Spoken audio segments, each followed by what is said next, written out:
आज हम इस वीडियो में पूरा वीकली एनालिसिस करने वाले हैं बैंक निफ्टी का। इसके अंदर हम technical analysis, pattern, support, resistance और फिबोनाची लेवल्स के साथ ओआई डेटा और एफआई डेटा के बेसिस पर एनालिसिस करने वाले हैं। तो चलिए वीडियो को शुरू करते हैं। सबसे पहले बैंक निफ्टी में ओवरऑल सेंटिमेंट को समझो। देखिए, मैं पीएसयू बैंक का चार्ट खोलती हूँ।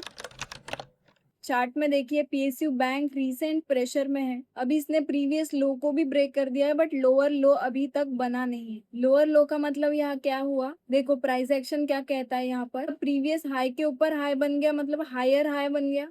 अब ये हायर हाई बन गया और ये लोअर लो बन गया, क्योंकि लो के नीचे लो बना है। समझ रहे हो? चलो मैं इसको मार्क कर देती हूँ। ये हाई है और ये लो है। अब क्या हाई को ब्रेक किया? नहीं, लोअर हाई बन गया। और क्या ये लोअर लो को ब्रेक कर दिया है? हाँ, लोअर लो को भी ब्रेक कर दिया है। मतलब पीएसयू बैंक अभी प्रेशर में दिख रहा है। सेम प्राइवेट बैंक खोलते हैं। ये देखिए, अभी प्राइवेट बैंक का इंडेक्स अभी रिलेटिवली स्टेबल दिख रहा है। और अभी नेक्स्ट मूव कौन डिसाइड करेगा? एफआईआई का बिहेवियर। तो अभी चलो बैंक निफ्टी का चार्ट खोल लेते हैं। ये देखिए, चार्ट डेली टाइम फ्रेम लगाती हूँ। जब ये गैप बन गई थी उसके बाद हमने ये लाइंस बनाए थे। याद है आपको? याद नहीं आ रहा होगा तो पहले की वीडियोस देख लीजिए। तो परफेक्टली उसने गैप फील कर दी है। अब अगर आप प्रॉपरली देखो तो हमारे सपोर्ट रेजिस्टेंस को कितने अच्छे से रिस्पेक्ट कर रहा है प्राइस। ये मेरे 30 मिनट्स के टाइम फ्रेम के सपोर्ट रेजिस्टेंस है। 30 मिनट्स लगा देती हूँ। ये देखिए कितने अच्छे से रिस्पेक्ट किया है हर लेवल को। ये 30 मिनट्स के सपोर्ट रेजिस्टेंस लेवल्स है जो ऑप्शन ट्रेडर्स के लिए बहुत काम आते हैं। अगर आपको इतने परफेक्ट सपोर्ट रेजिस्टेंस सीखना है तो कमेंट कर दो सपोर्ट रेजिस्टेंस, और आने वाले कुछ दिनों में मैं एक वेबिनार कंडक्ट करूंगी सिर्फ आपके लिए, जिसमें मैं सपोर्ट रेजिस्टेंस सिखाऊंगी। तो चलिए वीकली टाइम फ्रेम लगाते हैं। क्या आपको कोई पैटर्न दिख रहा है यहाँ पर बनते हुए?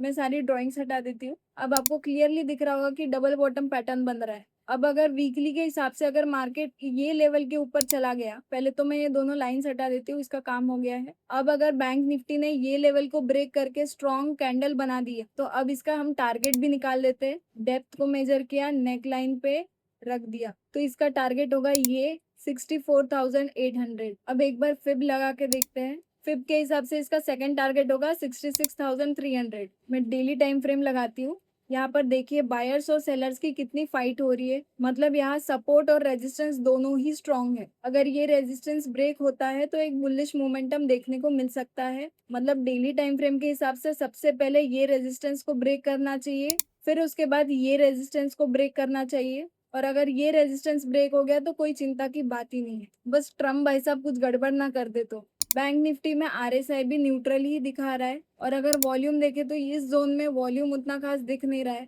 तो ये लेवल सपोर्ट ब्रेक करता है या रेजिस्टेंस ब्रेक करता है, अब उसके ऊपर डिपेंड करेगा। और साथ ही एफआईएस का फ्लो डिसाइड करेगा, इंटरेस्ट रेट डिसाइड करेगा और आरबीआई पॉलिसी डिसाइड करेगा। ये सब इम्पैक्ट करता है बैंक निफ्टी में। थोड़ा सा ओआई डेटा और एफआईआई डेटा भी देख लेते हैं। आपको सिंपली ऑब्स्ट्रा टाइप करना है गूगल पर और यहाँ पर लॉग इन कर लो। और ये टूल फ्री है, ठीक है? मैं भी फ्री टूल ही यूज करती हूँ। लॉग इन करने के बाद यहाँ पर एफआईआई का डेटा दिखेगा। ये देखिए, नेट बाइंग हुई है 22 मई को। इसमें एफआईआई ने 4,000 करोड़ की सेलिंग की है और डीआईआई ने 6,000 करोड़ की बाइंग की है। तो नेट बाइंग हो गई 1,500 करोड़ की। मतलब यहाँ पर बाइंग तो आ रही है। अगर ऐसे ही नेट बाइंग ग्रीन दिखे तो कितना अच्छा लगेगा हमें और मार्केट को। ओआई डेटा देख लेते हैं। यहीं पे देखिए ऊपर ओपन इंटरेस्ट दिखेगा। निफ्टी की जगह बैंक निफ्टी डाल देते हैं और अभी पहले नेक्स्ट एक्सपायरी देखते हैं। देखिए 54,000 के स्ट्राइक प्राइस पर कितने कॉन्ट्रैक्ट्स लगे हैं, पुट ऑप्शन और कॉल ऑप्शन के। मतलब यहाँ फाइट तो हो रही है। और 56,000 पर तो देखिए कितने कॉल ऑप्शन वाले बैठे हैं।